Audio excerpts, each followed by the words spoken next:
At 6 o'clock, state Republican lawmakers are calling for more accountability with the billions of dollars in COVID relief money now coming here to Connecticut.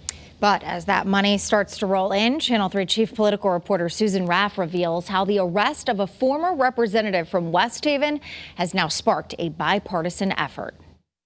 And when we don't have that sunlight, there's the potential for abuses like those that allegedly occurred in West Haven. That was a wake-up call. What happened in West Haven could be an isolated incident, but it has lawmakers calling for more checks and balances. Connecticut has received unprecedented amounts of COVID relief money, and more federal funding is still coming in. The state so far has gotten $31 billion in COVID relief money, and over the next 5 years, more than $5 billion to invest in infrastructure. Community leaders in Hartford have already called for public hearings on the state's handling of COVID relief funds. Gwen Samuels is concerned about misuse and wants to make sure funding goes to where it's needed most, helping working families.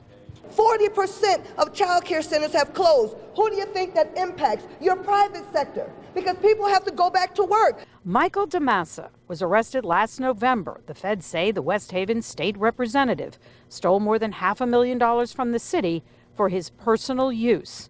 Democratic lawmakers say they're on the same page. The state has already hired an independent auditor on how cities and towns are spending that money.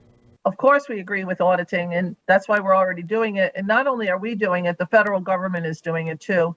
As for the federal government, they have now formed a special investigative committee.